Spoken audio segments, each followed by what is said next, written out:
तो आज की हमारी जो वीडियो है ये हम कुक्स पे बना रहे हैं। जैसे कि आपको पता है कि आईआरसीसी ने recently express entry category based draw selection draws में कुक्स को ट्रेड कैटेगरी के अंडर अब डाल दिया है। तो अब जितने भी कुक्स हैं वो ट्रेड कैटेगरी के अंदर अपनी पीआर ले सकते हैं लो सीआरएस के साथ। तो हम देखते हैं कि जो कुक का जो नॉक कोड है वो कौन सा होना चाहिए और जो एलिजिबिलिटी है वो क्या है और आपके कितने सीआरएस जो स्कोर है वो होना चाहिए इसके अंडर पीआर लेने के लिए। तो सबसे पहले हम आपको बता दें कि सबसे पहले आप ट्रेड कैटेगरी में जाओगे तो आप देखोगे कि अब इसमें 25 ऑक्यूपेशंस हैं। पहले जो ट्रेड में ऑक्यूपेशन थे 2024 में वो थे ओनली 10 ऑक्यूपेशन थे, उसमें सिर्फ 10 ऑक्यूपेशन ही थे। लेकिन अब 2025 के लिए इसमें जो ऑक्यूपेशन हैं वो 25 बढ़ा दिए गए हैं, क्योंकि मार्क मिलर ने अभी रिसेंटली अनाउंस किया है कि अब जो ट्रेड है वो नंबर 1 प्रायोरिटी है कनाडा की 2025 के लिए। और इसलिए जो मार्क मिलर है वो 6000 जो इलीगल कंस्ट्रक्शन वर्कर्स हैं उनको भी परमानेंट रेजिडेंसी दे रहे हैं। इसकी वजह से जो ट्रेड कैटेगरी है वो 2025 की सबसे ज़्यादा मोस्ट डिमांडिंग कैटेगरी है और इसमें ही सबसे ज़्यादा जो इन्विटेशन है वो जाने वाले हैं फ्रेंच के बाद। फिर यहाँ पे आप देख सकते हो कि यहाँ पे कितने सारे जो नॉक्स हैं वो ऐड कर दिए गए हैं। अगर आपकी जॉब इसमें भी है तो फिर भी आप इस कैटेगरी को टारगेट कर सकते हो। यहाँ पे आप अपने नॉक चेक कर लो। अगर आप ओएनपी में भी आपने फ़ाइल लगाई थी तो याद रखना कि जो ओएनपी का जो कोटा है वो बहुत ज़्यादा कम रह चुका है। इसमें उसमें उसमें आपकी जो पीआर होने के चांसेस हैं वो बहुत कम हो चुके हैं। इस वजह से अगर आप एक्सप्रेस एंट्री को टारगेट कर लें, अपने स्कोर थोड़े से बढ़ा लें, 440 445 या 450 प्लस कर लें तो आपकी ईजिली डायरेक्ट ही एक्सप्रेस एंट्री में पीआर हो जाएगी। और इसमें सिर्फ 3 और 4 मंथ्स का ही प्रोसेस होता है एक्सप्रेस एंट्री में और आपकी पीआर डायरेक्ट हो जाएगी। तो आप कोशिश करें कि अगर आप ट्रेड में काम कर रहे हैं तो आप इन ऑक्यूपेशंस को टारगेट करें। यहाँ पे आप सब लिस्ट देख सकते हो। ये हमारे सेकंड नंबर पे, यहाँ पे भी आप अपने ऑक्यूपेशंस देख लो। आप चाहे तो उसका स्क्रीनशॉट भी ले सकते हो। फिर हम थर्ड पेज पे आके यहाँ पे आप देख सकते हैं, यहाँ पे जो आईआरसीसी इन्होंने डाला है कुक्स और इनका जो नॉक कोड है वो है 63200। अगर आप ऑलरेडी इस नॉक के अंडर काम कर रहे हो या फिर आपकी जो जॉब ड्यूटीज़ हैं वो 63200 नॉक से मैच होती हैं, फिर ही आप जो कुक का टाइटल है वो क्लेम कर सकते हो। और ये जॉब टियर 3 लेवल की जॉब्स है। तो जब भी ट्रेड का ड्रॉ आएगा और जितने पे भी आएगा तो समझ लो 435 पे आता है, 430 पे या 440, यहीं भी जो ट्रेड की जो रेंज है वो इतनी ही रहती है। ट्रेड कभी भी आज तक 440 से प्लस ऊपर गया ही नहीं। यहाँ पे आपको दिखा देते हैं ये लास्ट ड्रॉ ट्रेड का। जो लास्ट ड्रॉ था ट्रेड कैटेगरी का वो निकाला गया था अक्टूबर 23 को और यहाँ पे जो सीआरएस है वो है सिर्फ 433। इसलिए जो ट्रेड के कट ऑफ होते हैं वो हमेशा नीचे रहते हैं। लेकिन अब जैसे कि इसमें ज़्यादा ऑक्यूपेशन ऐड हो चुके हैं, सबसे इम्पॉर्टेंटली जो कुक का नॉक ऐड हो चुका है उसकी वजह से ये कट ऑफ थोड़ा सा ज़रूर बढ़ेगा, यानी कि ये कट ऑफ 440 या 445 तक अब जा सकता है। तो हम देखते हैं कि जो कुक्स हैं, बहुत सारे ऐसे स्टूडेंट्स हैं जो ऑलरेडी रेस्टोरेंट में काम कर रहे थे और वो वर्क परमिट पे हैं और उनको 1 साल का एक्सपीरियंस हो चुका है, या फिर और जो उनका एक्सपीरियंस अभी स्टार्ट ही हुआ है तो वो सोच रहे हैं कि वो इसके अंडर फाइल लगा देंगे। तो याद रखिए जो इसकी जो रिक्वायरमेंट है तो लास्ट 3 ईयर्स में, यानी कि पास्ट 3 ईयर्स में आपके पास 6 मंथ्स का फुल टाइम एक्सपीरियंस होना चाहिए कंटिन्यूस। ये नहीं कि आपने 2 मंथ कुक की जॉब की, 1 मंथ छोड़ दी, उसके बाद फिर से 2 मंथ कर ली, ऐसे जॉब नहीं होना चाहिए। आपके पास रेगुलर 6 मंथ्स का कुक का एक्सपीरियंस होना चाहिए लास्ट 3 ईयर्स में। और जो एक्सेस एंट्री की टोटल रिक्वायरमेंट है वो है 1 ईयर एक्सपीरियंस। तो समझ लो अगर आप वर्क परमिट पे अभी अभी आए ही हो और अगर आपको सिर्फ 6 मंथ्स ही हुए हैं कुक का काम करते हुए तो आप इसके लिए एलिजिबल नहीं हो। जो टोटल एक्सपीरियंस है वो आपका 1 साल का होना चाहिए। तो यहाँ पे जो आईआरसीसी कहता है 6 मंथ्स, तो इसका मतलब ये होता है समझ लो आपके पास ऑलरेडी किसी भी पीआर एलिजिबल जॉब का एक्सपीरियंस है जो 6 महीने का है या फिर 1 साल का है। समझ लो आप कुक नहीं हो, अभी आप फूड सर्विस सुपरवाइज़र हो, तो आपके पास 1 साल का एक्सपीरियंस है या फिर 6 मंथ्स का एक्सपीरियंस आपका हो चुका है। तो अब आपने कुक की जॉब में 6 मंथ्स और काम करना है ताकि आप एलिजिबल हो जाओ। जैसे ही आप 6 मंथ्स का अपना एक्सपीरियंस कंप्लीट कर लोगे तब आप इसके लिए एलिजिबल हो जाओगे। और ये जो एक्सपीरियंस है ये आपका चाहे फॉरेन एक्सपीरियंस भी यहाँ काउंट हो जाएगा, समझ लो आपने अपनी होम कंट्री में कुक की जॉब की थी वो भी यहाँ पे काउंट होगा, और अगर आपने कनाडा में की थी वो भी काउंट होगा। तो आप दोनों ही चीज़ों से एलिजिबल हो, चाहे फॉरेन एक्सपीरियंस हो चाहे कनेडियन एक्सपीरियंस हो। लेकिन आप ऐसे नहीं कर सकते कि आपके पास सिर्फ 6 मंथ्स का ही एक्सपीरियंस है और आप एक्सेस एंट्री में फ़ाइल लगा दें। जो एक्सेस एंट्री की जो स्टैंडर्ड रिक्वायरमेंट है वो 1 ईयर एक्सपीरियंस है। इसलिए आपको 1 ईयर का जो एक्सपीरियंस है वो होना ही चाहिए। उसमें से उस 1 साल में से आपका 6 मंथ्स का एक्सपीरियंस किसी और जॉब का हो सकता है और 6 मंथ्स का एक्सपीरियंस कुक का हो सकता है, फिर भी आप एलिजिबल हो। अब हम देखते हैं कि जो कुक्स हैं उनकी रिक्वायरमेंट्स क्या है और एलिजिबिलिटी क्या है, और क्या आप सब इसमें पीआर ले भी सकते हो या फिर नहीं। तो अब हम जाएंगे आईआरसीसी की वेबसाइट पे और आप नीचे जाके देखेंगे कि जो ये नॉक है इसमें रिक्वायरमेंट क्या है और कौन से कुक इसमें एलिजिबल हैं। तो यहाँ पे आप देख सकते हो 6320 नॉक कोड है, कुक्स का टाइटल है, और यहाँ पे जो इलस्ट्रेटिव एग्जांपल्स दी गई हैं ये सब कुक्स एलिजिबल हैं पीआर के लिए। आप देख लो, अगर आप इनमें जॉब ढूंढ सकते हो या आप ऑलरेडी इनमें जॉब कर रहे हो तो आप इसमें ट्रेड कैटेगरी में ईजिली पीआर ले सकते हो। यहाँ पे बहुत सारी एग्जांपल्स हैं, मैं आपको ऑल एग्जांपल्स दिखा देता हूँ। यहाँ पे आप देख लो, आप इस वेबसाइट पे भी विज़िट कर सकते हो जहाँ आप इसका स्क्रीनशॉट भी ले सकते हो। मैं आपको यहाँ पे सब तरह के कुक्स दिखा रहा हूँ। यहाँ डाइटरी कुक भी हैं, डोमेस्टिक कुक भी हैं, ब्रॉयलर कुक, असिस्टेंट कुक तक भी यहाँ पे आईआरसीसी ने ऐड किए हुए हैं। और इसके अलावा ग्रिल कुक भी एलिजिबल है, हॉस्पिटल कुक भी एलिजिबल है, लाइसेंस कुक यानी कि समझ लो अगर आपके पास रेड सील का लाइसेंस है, अगर आप रेड सील का लाइसेंस ले लो, जो थोड़ा डिफ़िकल्ट होता है लेना, इसलिए नहीं कि उसका जो एग्ज़ाम है वो टफ है, एग्ज़ाम बहुत ही ज़्यादा ईजी होता है, लेकिन उसकी जो रिक्वायरमेंट है उसकी रिक्वायरमेंट ये है कि आपके पास ऑलरेडी कुक का 2 से 3 साल का एक्सपीरियंस होना चाहिए। अगर आपके पास ऑलरेडी 2 से 3 ईयर्स का एक्सपीरियंस है कुक का, तो आप रेड सील के लिए अप्लाई कर सकते हो। रेड सील का एग्ज़ाम दे के आपको 50 पॉइंट्स एक्स्ट्रा मिल जाएंगे अपनी यहाँ पे एक्सप्रेस एंट्री फाइल के लिए।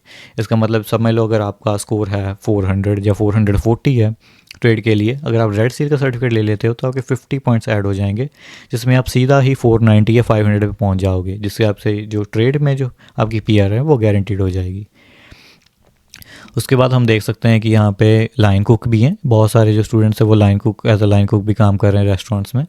और यहाँ पे पेस्ट्री कुक भी हैं, पेस्ट्री कुक, पिज़्ज़ा कुक भी है, बहुत सारे स्टूडेंट्स हैं, इमिग्रेंट्स हैं जो पिज़्ज़ा स्टोर्स पे भी काम कर रहे हैं, रेलवे कुक में, रेस्टोरेंट कुक हैं, सब तरह के कुक्स यहाँ पे आईआरसीसी ने डाले हुए हैं। तो हम देखते हैं कि कौन इसके लिए एलिजिबल नहीं है। अब आप देख सकते हो एक्सक्लूजन, तो इसमें जो शेफ़ होते हैं वो कुक से ऊपर होते हैं, उनका जो टाइटल है वो कुक से ऊपर का होता है।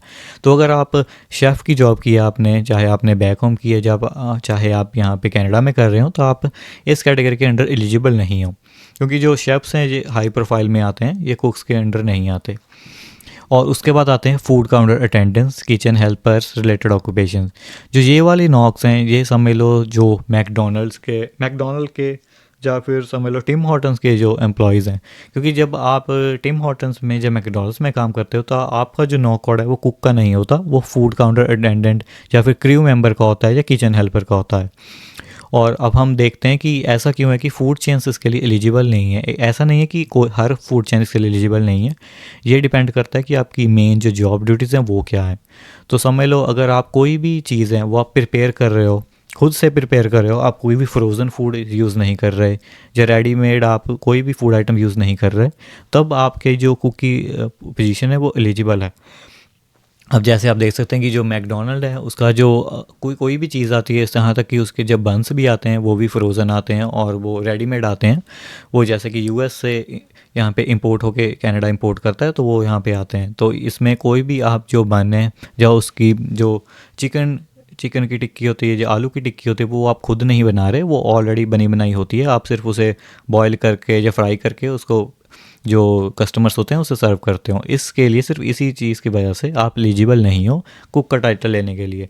लेकिन अब आप अगर ऐसे रेस्टोरेंट में काम कर रहे हो या फिर ऐसी फूड चेन में काम कर रहे हो जैसे आप स्क्रैच से सारी चीज़ें खुद बना रहे हो, आप समझ लो आप सब्ज़ी भी काट रहे हो, आप सब कुछ खुद ही प्रिपेयर कर रहे हो, आप मसाले भी डाल रहे हो, और आप जो कस्टमर है समझ लो वहाँ पे आप कोई कस्टमर आया, उसने कहा कि मुझे इस कोई भी आइटम आप बना रहे हो, चाहे पिज़्ज़ा बना रहे हो, जो कोई भी रेसिपी बना रहे हो, उसमें उसने कहा कि मुझे शुगर ज़्यादा चाहिए, शुगर कम चाहिए, या स्पाइस ज़्यादा चाहिए, स्पाइस कम चाहिए।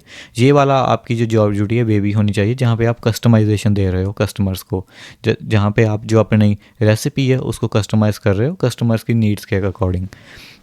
और उसके अलावा आप देख सकते हो कि आपकी यहाँ पे जो मेन ड्यूटी है schedule and supervise kitchen helpers, आप किचन हेल्पर्स को भी यहाँ पे हेल्प कर रहे हो और सुपरवाइज़ कर रहे हो। आप किचन के ऑपरेशंस देख रहे हो, जो भी किचन में आपका काम हो रहा है वो सब आप सुपरवाइज़ कर रहे हो। आप इन्वेंट्री का भी ध्यान रखते हो कि आपके पास कितना सामान कितनी सब्जियाँ आ चुकी हैं, कितनी ख़त्म होने वाली है। उसके बाद आप किचन है उसको साफ़ भी करते हो। फिर उसके बाद आता है कि आप जो स्टाफ है उसे ट्रेनिंग भी देते हो। और इसके अलावा ये पूरी जो ड्यूटीज़ है सबकी सब नहीं मैच होनी चाहिए, लेकिन इसमें से मोस्टली मैच होनी चाहिए। अगर समझ लो आपकी इसमें से सिर्फ 40% ड्यूटीज़ मैच हो रही हैं तो आप ये इस नॉक के लिए एलिजिबल नहीं हो। कम से कम 50% या उससे ज़्यादा की जो आपकी जो ये जॉब ड्यूटीज़ हैं वो मैच होनी चाहिए। और सबसे जो इम्पॉर्टेंट जॉब ड्यूटी है वो ये है कि आप हर चीज़ स्क्रैप से बना रहे हो। ये नहीं कि आप कोई भी रेडीमेड चीज़ बना के वो कस्टमर्स को दे रहे हो और फिर आप कह रहे हो कि मैं कुक हूँ, या कुक के अंडर अपनी पीआर फाइल लगा रहे हो। अगर आप ऐसे लगा भी दोगे, समझ लो अगर कोई मैकडोनल्ड का ऐसे कुक के अंडर अपनी फाइल लगा दे, समझ लो जॉब ड्यूटीज़ भी वो यहीं से कॉपी पेस्ट करके डाल दे, फिर भी जो उसकी पीआर है वो रिफ्यूज़ हो जाएगी। क्योंकि जो आईआरसीसी है उसको ऑलरेडी पता है कि कौन सी फूड चेन्स में कुक्स होते हैं, कुछ में नहीं होते। लेकिन जो रेस्टोरेंट्स वाले हैं, जो पिज़्ज़ा वाले हैं, पिज़्ज़ा स्टोर्स हैं, बहुत पिज़्ज़ा स्टोर्स ऐसे हैं जो पिज़्ज़ा है वो खुद से बनाते हैं। उसका खुद भी सब्जियां खुद काटते हैं, उसका बन खुद बनाते हैं, जो भी उसमें डालना होता है वो सब खुद से प्रिपेयर करते हैं। इसके लिए वो वाले पिज़्ज़ा स्टोर चाहे वो फूड चेन भी हो फिर भी वो एलिजिबल हैं, क्योंकि वो चीज़ें खुद बना रहे हैं, वो कोई भी रेडीमेड चीज़ उसमें यूज़ नहीं कर रहे हैं। तो आप जब भी अगर आपने कुक के अंडर अपनी पीआर की फ़ाइल लगानी है तो याद रखना कि ये सब जो जॉब ड्यूटीज़ हैं इससे आपको ज़रूर यहाँ ध्यान रखना है। क्योंकि अगर आप ये वाली जॉब ड्यूटीज़ नहीं कर रहे तो आप कुक का टाइटल नहीं क्लेम कर सकते। और अगर आप किसी भी फास्ट फूड चेन में या रेस्टोरेंट में काम कर रहे हो, और अगर आप किसी बेकरी में भी काम कर रहे हो, समझ लो आप पेस्ट्री कुक हो या किसी भी तरह के कुक हो, लेकिन आपका जो जॉब ड्यूटीज़ हैं और टाइटल हैं वो मैच होना चाहिए, फिर ही जाके आप जो कुक के अंडर अपनी पीआर की फ़ाइल लगा सकते हो। उसके बाद आप देख सकते हैं कि यहाँ पे एम्प्लॉयमेंट की यानी कि एजुकेशन की रिक्वायरमेंट्स क्या है। तो यहाँ पे सबसे खुशी वाली बात यह है कि यहाँ के कुक के अंडर आपको पीआर लेने के लिए किसी भी 6 मंथ्स का कोई कोर्स करने की ज़रूरत नहीं है। अगर आपने सिर्फ इंडिया से अपनी 12th ग्रेड भी की है तो वो भी यहाँ पे एलिजिबल है। बस इतना ही आपको चाहिए, इससे अलावा आपको कुछ नहीं चाहिए। आपको कोई भी सर्टिफिकेशन नहीं चाहिए, आपको लाइसेंस नहीं चाहिए, किसी भी तरह की आपको एजुकेशन क्वालिफिकेशन की ज़रूरत नहीं है। सिर्फ अगर आपके पास 12th ग्रेड है अपने होम कंट्री से तो बहुत है। यानी कि सेकेंडरी स्कूल अगर आपने किया हुआ है तो ये इनफ है पीआर लेने के लिए कुक के अंडर। और उसके अलावा अगर बता देते हैं कि अगर आपके पास और ज़्यादा क्वालिफिकेशंस हैं तो उसका क्या फ़ायदा है। तो यहाँ पे दिया गया है एडिशनल इन्फॉर्मेशन में, अगर आप रेड सील का लाइसेंस है वो ले लेते हो, अगर रेड सील एंडोर्समेंट्स ले लेते हो तो आपको एक्सप्रेस एंट्री के अंडर 50 पॉइंट्स एक्स्ट्रा मिलते हैं फॉर सर्टिफिकेट ऑफ क्वालिफिकेशन। जब आपने CRS कैलकुलेट करोगे तो वहाँ पे एक ऑप्शन आएगा सर्टिफिकेट ऑफ क्वालिफिकेशन। अगर वहाँ पे आप रेड सील सेलेक्ट करोगे यानी कि येस सेलेक्ट करोगे कि आपके पास ये रेड सील का सर्टिफिकेट है, तो इंस्टेंटली आपकी प्रोफाइल में 50 पॉइंट्स ऐड हो जाते हैं। और अगर समझ लो आपके पास ऑलरेडी है 2 साल का एक्सपीरियंस है और आपका कट ऑफ ज़्यादा नहीं बन रहा, समझ लो आपका कट ऑफ जो है वो 440 बन रहा है या उससे कम बन रहा है, तो आप ये रेड सील का एग्ज़ाम दे सकते हो। रेड सील का एग्ज़ाम देने के बाद जब आपकी एग्ज़ाम क्लियर हो गया तो आप 50 पॉइंट्स क्लेम कर सकते हो एक्सप्रेस एंट्री में। उसके आपको 50 पॉइंट्स ऐड हो जाएंगे जो कि LMI पॉइंट्स के बिल्कुल इक्वल है। लेकिन अगर आपको पता हो कि मार्क मिडल ने रिसेंटली अनाउंस किया है कि जो LMI के पॉइंट्स है वो बहुत जल्द रिमूव होने वाले हैं। समझ लो अप्रैल से या मई से जो LMI के पॉइंट्स है वो रिमूव हो जाएंगे। लेकिन जो रेड सील है इसके पॉइंट्स रिमूव नहीं होने वाले, क्योंकि ये आपको जो 50 पॉइंट्स दे रहे हैं वो एक लाइसेंस के दे रहे हैं। और ये रेड सील काफ़ी ऑक्यूपेशंस में होता है, ये वेल्डर और भी जो ट्रेड ऑक्यूपेशंस हैं उसमें भी रेड सील का ये सर्टिफिकेशन होती है। लेकिन इसकी जो रिक्वायरमेंट है वो थोड़ी हाई होती है, जैसे कि 2 साल से 3 साल का एक्सपीरियंस आपके पास ऑलरेडी होना चाहिए, फिर ही आप रेड सील ले सकते हो। अगर आप अभी सिर्फ बिगिनर ही हो, अभी आपने शुरू ही किया है कुक का एक्सपीरियंस, फिर आप इसके एग्ज़ाम के लिए एलिजिबल नहीं हो।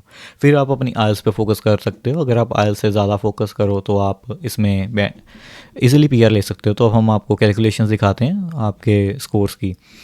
तो समझ लो आपने अपने होम कंट्री से सेकेंडरी स्कूल एजुकेशन की है, यानी 12 के स्टूडेंट हो, 2 साल का आपने कनाडा में डिप्लोमा किया है और 1 साल का आपको कैनेडियन एक्सपीरियंस है एज अ कुक, ठीक है। और उसके बाद आपने आइल्स में 7 बैंड स्कोर ले लिया है, तो आपके जो स्कोर बनेंगे वो बनेंगे 399, जो कि कम है 12th ग्रेड वाले स्टूडेंट्स के लिए वो इसमें टारगेट बिल्कुल भी नहीं कर सकते, क्योंकि जो ट्रेड का ड्रॉ है वो इतना लो नहीं जाने वाला, क्योंकि कोटा बहुत कम है एक्सप्रेस IRCC के पास 2025 के लिए। उसके बाद हम देखते हैं कि अगर 12th ग्रेड वाला 7.5 बैंड स्कोर लेता है तो उसका कट ऑफ बनता है 425, तो 425 CRS उसका बन जाएगा। लेकिन मैं ये कहूँगा कि 425 भी ट्रेड कैटेगरी के अब इनफ नहीं है। अगर आप 2024 की बात करते हैं तब 425 भी इनफ था, क्योंकि उसमें सिर्फ 10 ऑक्यूपेशंस ही थे, और जो अर्ली ड्रॉज हैं उसमें जो कट ऑफ है वो और भी ज़्यादा कम था। लेकिन अब 2025 में चीज़ें बिल्कुल चेंज हो चुकी हैं, अब कट ऑफ बहुत हाई रहने वाली हैं, और जैसे कि ट्रेड में 15 न्यू ऑक्यूपेशन ऐड हो चुके हैं और टोटल अब ये 25 ऑक्यूपेशन है, तो ये जो कट ऑफ है वो थोड़ा बढ़ेगा। तो समझ लो जितना आप स्कोर ज़्यादा खींच सकते हो उतना आपके लिए फ़ायदेमंद है। आपको कोशिश यही करो कि आप 8777 बैंड स्कोर लो। और उसके बाद देखते हैं कि अगर कोई 12th ग्रेड स्टूडेंट्स है, उसके पास 3 साल का एक्सपीरियंस हो चुका है और 777 बैंड उसने ले लिया, तो उसके बनते हैं 461। 461 बहुत अच्छा स्कोर है ट्रेड के अंडर PR लेने के लिए एज अ कुक, क्योंकि अब यानी कि आपको पता ही है कि इसके बाद जो LMI के पॉइंट्स है वो भी रिमूव होने वाले हैं। जैसे जब भी LMI के पॉइंट्स रिमूव होंगे, जो कट ऑफ्स हैं वो और भी नीचे आ जाएंगे, चाहे वो CEC का हो चाहे कैटेगरी बेस्ड ड्रॉ हो, दोनों के जो कट ऑफ्स हैं वो भी नीचे आएंगे। उसके बाद आपको पता ही है कि जैसे जो कुक्स की LMI है वो बहुत ज़्यादा बिकती है कनाडा में। तो जितने भी अभी जो करंटली कैंडिडेट्स हैं, बहुत सारे कैंडिडेट्स ऐसे हैं कुक की जॉब में जिनके पास LMI है, तो उनके पास 50 पॉइंट्स की एडवांटेज है। तो समझ लो अब जो ड्रॉ आने वाला है वो शायद LMI पॉइंट्स रिमूव होने से पहले आ जाए। इसी वजह से जो पहला ड्रॉ है ट्रेड का वो थोड़ा हाई जा सकता है, जैसे 440 445 तक या 450 तक भी जा सकता है। लेकिन उसके बाद जो ड्रॉज आएंगे वो कम हो जाएंगे, क्योंकि LMI के पॉइंट्स भी रिमूव हो जाएंगे। लेकिन फिर आपके पास ऑप्शन बचती है रेड सील की। अगर आप रेड सील ले सकते हो तो आप 50 पॉइंट्स एक्स्ट्रा ले सकते हो। समझ लो जैसे आप अगर इसमें रेड सील आपके पास एग्ज़ाम है तो आपके 50 पॉइंट्स यहाँ एक्स्ट्रा हो गए, तो आपके बन गए 450। और अगर आपके पास 7.5 बैंड स्कोर है, आपका 425 बन रहा है, तो इसमें भी आप प्लस कर लीजिए अपने 50 स्कोर्स को रेड सील के एग्ज़ाम के। तो देख लो कि अगर आप रेड सील एग्ज़ाम देते हो उससे आपको बहुत ज़्यादा एडवांटेज है, आपका स्कोर बहुत ज़्यादा बूस्ट हो जाएगा। और अगर आप आए हो ग्रेजुएशन के बाद कनाडा में और आपने 1 साल का एक्सपीरियंस ले लिया कुक का और 2 साल का आपने डिप्लोमा किया था कनाडा में, तो अगर आप सिर्फ 7 बैंड भी लेते हो तो आप तो सीधा ही आपके स्कोर 453 पे बनते हैं, जो कि काफ़ी अच्छा स्कोर है ट्रेड कैटेगरी के लिए। और समझ लो कि ये थोड़ा कट ऑफ और बढ़ भी गया, और अगर आप 7.5 बैंड ले सकते हो तो वो 467 आपका जो कट ऑफ बन जाएगा, जो कि बहुत बहुत ही ज़्यादा अच्छा स्कोर है 467 ट्रेड कैटेगरी के लिए। फिर आते हैं वो जिनको 3 साल का एक्सपीरियंस हो चुका है, समझ लो जिनके पास फॉरेन एक्सपीरियंस भी है इंडिया से, तो 3 साल का एक्सपीरियंस टोटल हो चुका है और आपने 777 बैंड स्कोर ले लिया, तो आपका बनता है 491। जो 491 है इसे आपकी गारंटीड PR है ट्रेड में एज अ कुक। जो 491 तक तो जो ट्रेड का ड्रॉ है वो जाने भी नहीं वाला, वो बहुत कम ही रहने वाला है, क्योंकि ट्रेड 2025 में नंबर 1 प्रायोरिटी है। उनके जो कट ऑफ्स है वो नीचे ही रहेंगे, और LMI हटने के बाद ये और भी नीचे जाएगा। और यहाँ पे आप देख सकते हो कि ट्रेड का जो लास्ट ड्रॉ है वो अक्टूबर 2024 में आया था, और इसका जो कट ऑफ है वो सिर्फ 433 CRS है। तो इतने कम पे ही आपको ईजिली PR मिल रही है एज अ कुक।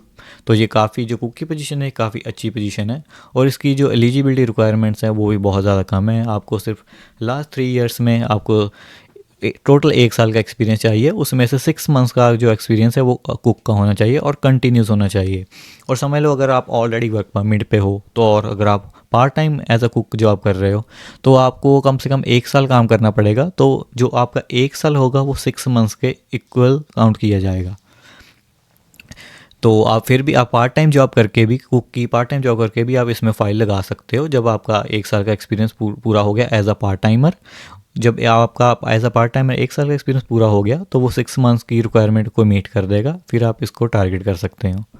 तो इसके अलावा कुक्स में और भी नॉक्स कोड एरिको जैसे कि construction estimators, construction managers, machinist भी अब इसमें ऐड कर दिए गए हैं। तो अगर आप ऑलरेडी इन ऑक्यूपेशंस में काम कर रहे हो तो आपको बस यही काम करना है कि आप थोड़ा सा अपने आइल्स पे फोकस कर लो, आप 7 बैंड कम से कम लो, और अगर आपके 777 8 आ जाएँ तो आपके बहुत अच्छे चांसेस हैं PR लेने के।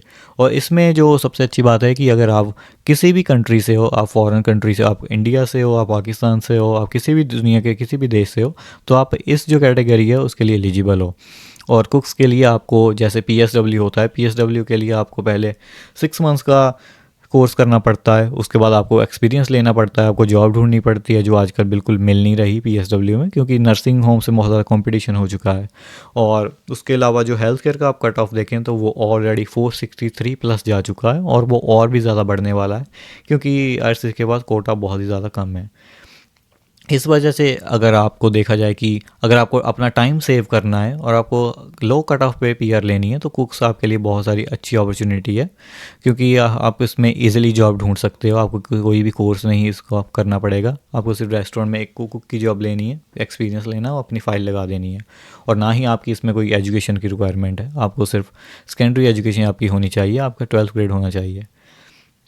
बट एक चीज़ यहाँ पे मैं आपको बताना चाहूँगा कि अगर समझ लो आप अभी स्टडी कर रहे हो कनाडा में और आप सोच रहे हो कि फ्यूचर में 1 या 2 साल बाद आप इसको टारगेट करोगे, तो शायद आपके लिए थोड़ी दिक्कत हो, क्योंकि याद रखो कि जो जो कैटेगरीज़ हैं, ये कैटेगरीज हर साल अपडेट होती हैं, और हर साल जो आईआरसीसी है इसमें से बहुत सारी जॉब्स को निकाल देता है और नई जॉब्स को ऐड कर देता है।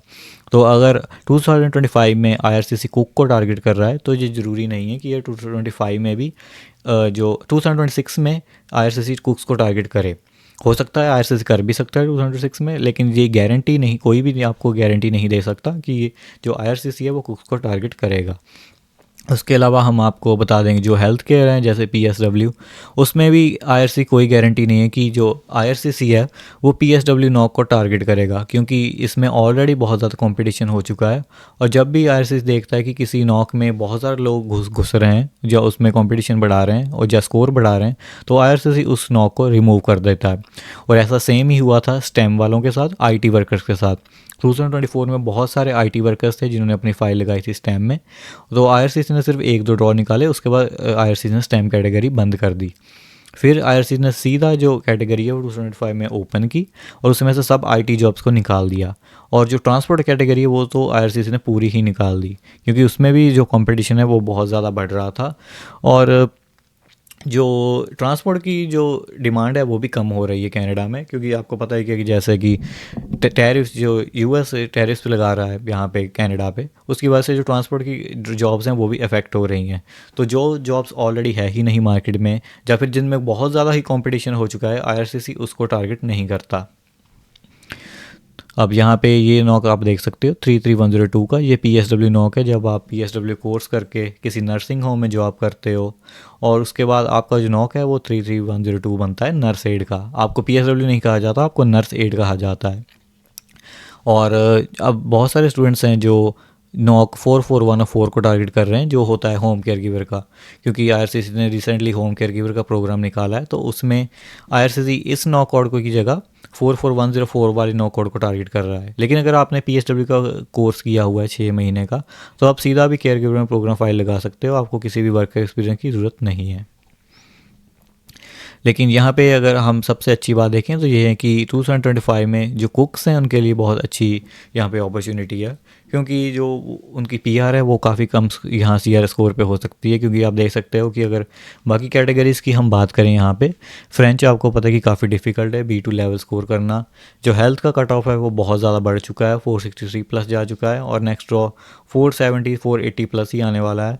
उसके बाद स्टेम कैटेगरी है। स्टेम कैटेगरी में आपको ऑलरेडी पता है जो ऑक्यूपेशंस हैं वो मोस्टली सब जो ऑक्यूपेशंस हैं वो लाइसेंस्ड हैं। उसके लिए आपको बहुत सारी एजुकेशन चाहिए, आपको एग्ज़ाम्स क्लियर करने पड़ेंगे, फिर जाके आपको जॉब ढूंढनी पड़ेगी, फिर उसमें एक्सपीरियंस लेना पड़ेगा। फिर उसके बाद आते हैं एग्रीकल्चर में बुचर्स। जो एग्रीकल्चर कैटेगरी है ये किसी भी प्रायोरिटी में नहीं आती, इस तो समझ लो इसका सिर्फ एक ही ड्रॉ आएगा पूरे साल में, क्योंकि ये प्रायोरिटी कैटेगरी नहीं है। उसके बाद आता है एजुकेशन। एजुकेशन में भी आपके पास थोड़े अच्छे चांसेस हैं, क्योंकि एजुकेशन ये भी एक प्रायोरिटी है अब कनाडा के लिए 2025 में, जिसमें अर्ली चाइल्डहुड असिस्टेंट्स आते हैं, या अर्ली चाइल्डहुड एजुकेटर्स आते हैं, या स्कूल टीचर्स भी आते हैं। तो जो टीचर्स हैं या अर्ली चाइल्डहुड असिस्टेंट्स हैं उनके लिए बहुत अच्छी अपॉर्चुनिटी है एजुकेशन कैटेगरी में अंडर। लेकिन सबसे ईज़िली जो जॉब मिलती है वो है कुक की जॉब, क्योंकि रेस्टोरेंट्स आपको पता ही कनाडा में बहुत सारे रेस्टोरेंट्स हैं, वो कहीं भी जाके आप ट्राई कर सकते हो कुक के लिए।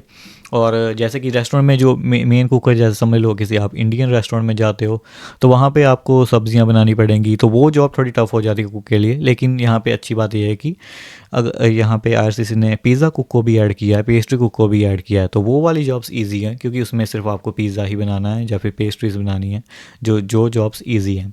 और आपको ईज़िली मिल भी सकती हैं।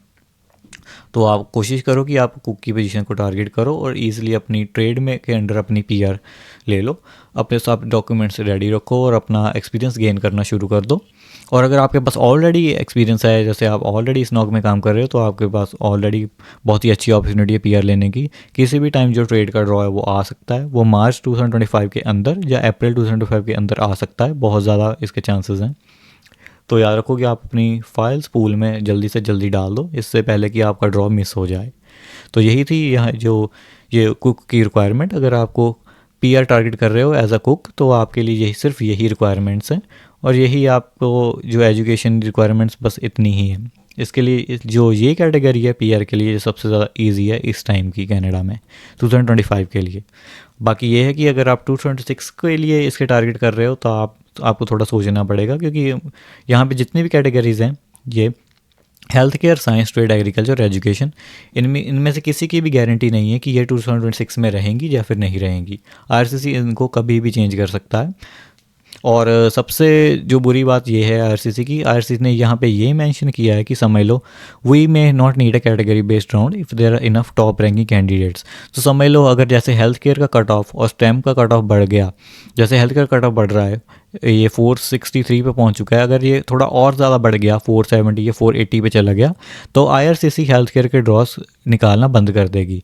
क्योंकि आईआरसीसी ने यहाँ कहा है कि जो टॉप रैंकिंग कैंडिडेट्स हैं वो तो सीईसी के थ्रू या जनरल कैटेगरी के या पीएनपी के थ्रू भी अपनी पीआर ले सकते हैं, तो हम उनके लिए कैटेगरी ड्रॉ क्यों निकालें। जो कैटेगरी ड्रॉ का मेन जो मकसद है वो ये है कि जो लो स्कोर कैंडिडेट्स हैं उनको पीआर देना, यानी कि जिनके 450 स्कोर बन रहे हैं या 450 नीचे वाले, उनको पीआर देना।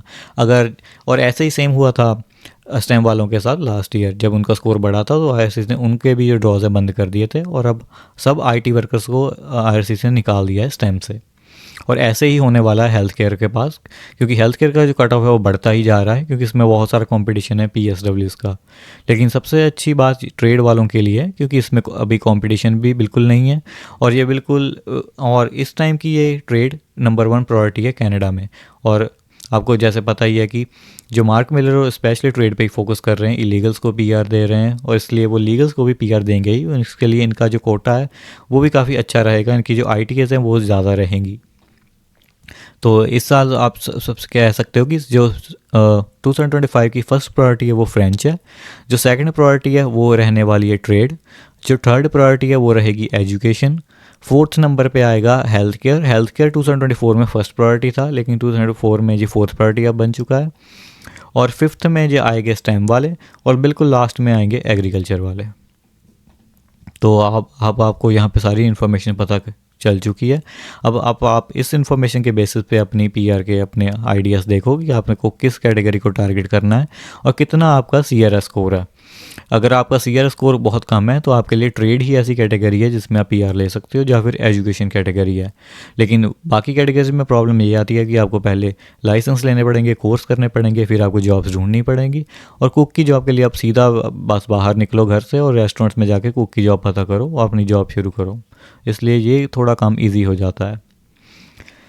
इस करके यही जो इन्फॉर्मेशन थी, होप सो आपको वीडियो पसंद आई हो। अगर आपको वीडियो पसंद आई हो तो आप लाइक कर सकते हो, अगर आपको कोई भी डाउट है तो आप कमेंट कर सकते हैं। इसके अलावा आप मेरी इंस्टाग्राम आईडी जसराय कनाडा पे भी कमेंट करके मुझे मैसेज करो, या किसी मेरी रील पे आप कमेंट कर सकते हो, मैं आपको वहाँ पे रिप्लाई दे दूँगा। Thanks for watching this video.